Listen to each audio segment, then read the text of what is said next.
In 1908, 3-year-old Puyi is living a satisfactory life with his wealthy family, until one day, a message changes everything. By command of the current empress, Puyi's father is ordered to bring him to the Forbidden City, where the Chinese emperors reside. Puyi's mother seems to know something is wrong. She simply hands her son to his nurse, Mo, asking her to take care of him as her own. Upon reaching the Forbidden City, Puyi and his father are presented before the empress, who is on the verge of death. She declares the boy to be the successor and the new lord of 10,000 years. She passes away right after, and a black ball is put into her mouth, sealing her words as the absolute order. Little Puyi asks his father when they are returning home, but the man silently bows before his son. He's gonna have to buy him so many toys now. In the next scene, Puyi is crowned as the emperor. It is a crucial ceremony for the nation, but Puyi, being just a kid, jumps on the throne. Even the highest-ranking guards aren't allowed to talk back to him, so he gets away with running around the ceremonial hall. Outside, thousands of officials and servants are repeatedly bowing down to the new emperor. He stands in front of them, unable to comprehend his power at such a young age. Then, the kid is taken to the bath, where several officials try to convince him to get into the tub. The kid is entertained by dancing guards while the others bathe him. There is a group of doctors hired just to check his stool and ensure he is eating enough. Puyi's nurse, Mo, brings him to his chamber and sends him to sleep, while telling him the story of how she was appointed. That sounds like a boring story. She should just put on Mystery Recapped. 3 years ago, Puyi's family was hiring nurses based on their breast milk. Mo was proven to have the best breast milk among the participants, since she had just given birth to a child. After being selected, she had to give up her child forever to take care of Puyi and make a better life for herself. The scene cuts to 42 years in the future on the Chinese-Russian border. A train carrying war criminals comes to a halt, and many prisoners are hustled into the station. Then, 4 prisoners suddenly get up and bow down in front of another criminal. They treat him as God, but the man seems uncomfortable receiving their praise. When the criminals are taken away, he goes to the bathroom and commits the unthinkable. Soon, the governor comes looking for the man and starts banging on the door upon getting no reply.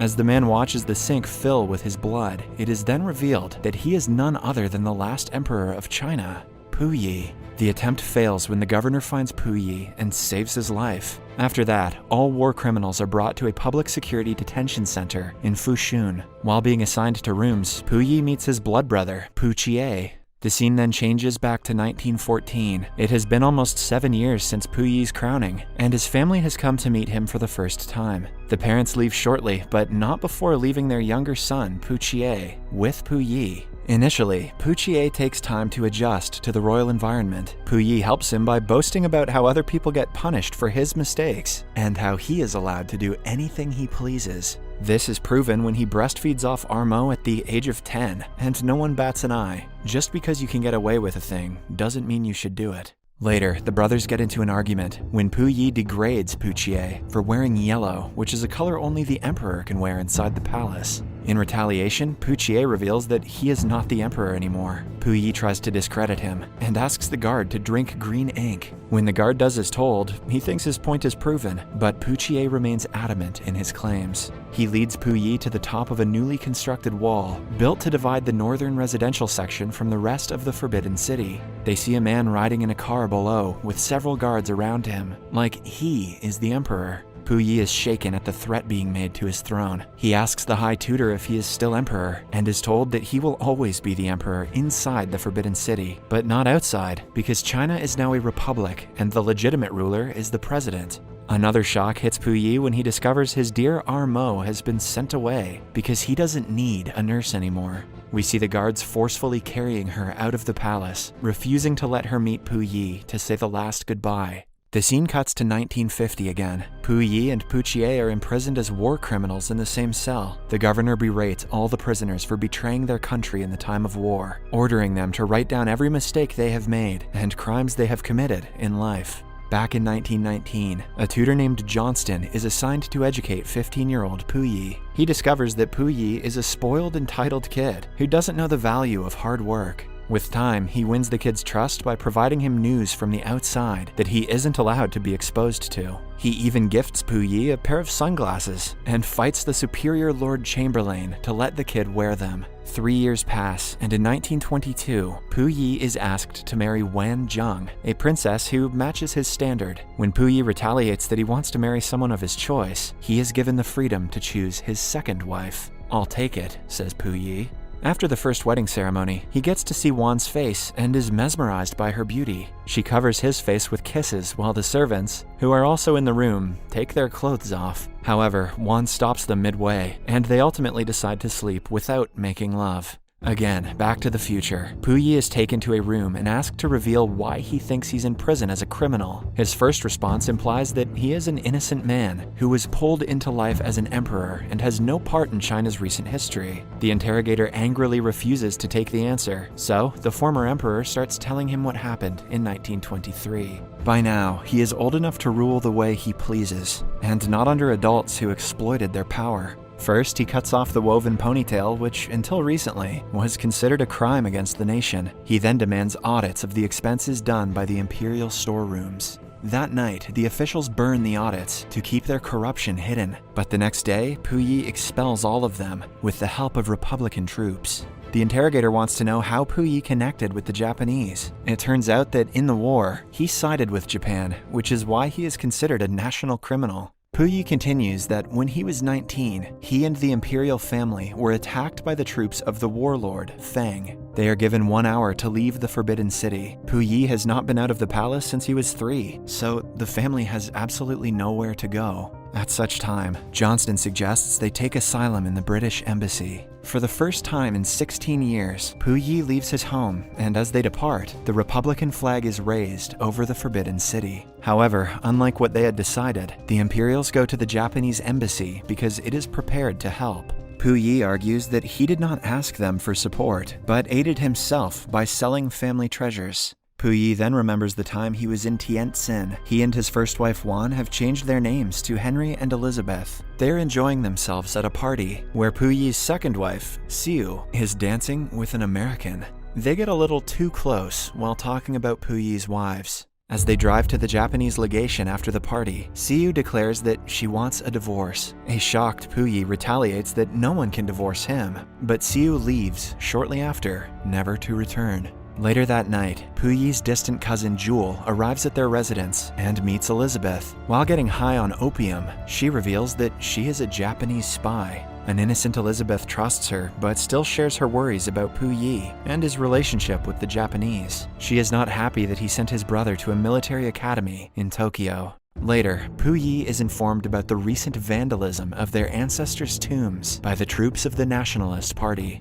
In the present, Puyi is asked if he joined hands with the Japanese in their transformation of the Chinese city of Manchuria into a Japanese puppet state, Manchukuo. Puyi insists that he has no hand in Manchuria's politics and that he was kidnapped and taken to the city. The governor knows the truth is far from what Puyi is saying. He proves his point by reading a line from Johnston's book, where he has clearly stated the story about being kidnapped is a lie, and that Puyi had a huge role in the transformation of Manchuria. When he still insists otherwise, he is left alone.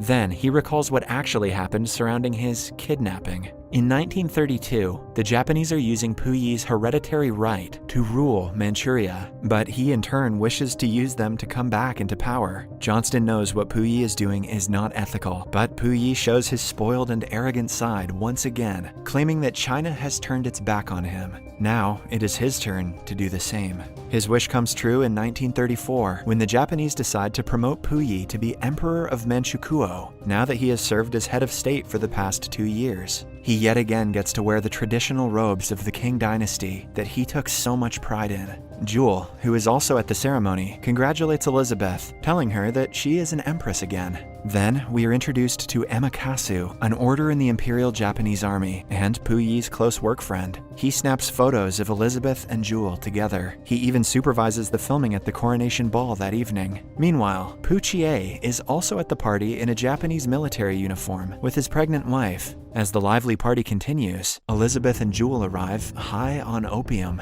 Since she is not in her right mind, Elizabeth embarrasses herself by eating daffodils from a flower arrangement. That's not embarrassing. That's funny as hell. When Puyi confronts her, Elizabeth makes fun of him, claiming that Amaterasu is the most powerful man in Manchukuo. They also argue about their sex life and how he doesn't make love to her anymore. To stop the heated argument, Elizabeth makes a toast to him and walks out of the party. Back in the prison, Puyi continues living like an emperor, bullying his cellmates. To teach him a lesson, the governor puts him in a cell with people who are bound to humble him. In the new cell, Puyi is asked to do chores that he has never done in his life. The people who order him are all government officials in Manchukuo. Puyi is ordered to pee quietly in a bucket to refrain from disturbing his cellmates. It is the lowest he has ever been treated. He looks at his former valet for some kind of reassurance, but the man surprises him by asking if he really thinks he is still a servant. Puyi is finally on the receiving side of how he has been treating people until now. Then, in 1935, Puyi returns from a trip to Tokyo and finds several changes have been made to his government. Waiting for him in the palace are Colonel Yoshioka and Amakasu. The colonel has disarmed the imperial guards, and even Puyi's prime minister has moved away to a monastery in the hills. It is clear that it is a ruse to get Puyi out of power, but he has no way to retaliate. In the following council meeting, he is asked to sign papers that would appoint Defense Minister Chang as the new prime minister. This would directly mean the end of his rule, so he refuses to sign. As a result, all the council members leave the meeting, portraying their dissatisfaction. When alone in the council room, Puyi is taken back to the day he found out he was no longer the legitimate emperor. Later that day, Elizabeth announces her pregnancy, but before Puyi can react, they are interrupted by Colonel Yoshioka and Amakasu. They want him to sign the papers he refused to sign in the meeting earlier. Puyi deflects the topic by announcing that he is to have an heir, but is informed by a passive Amakasu that the father of the child is his driver. At last, Puyi has no way out but to appoint Chang as the prime minister. In the following scene, we see Puyi shoot his driver dead for seducing his wife. Little PP energy, to be sure.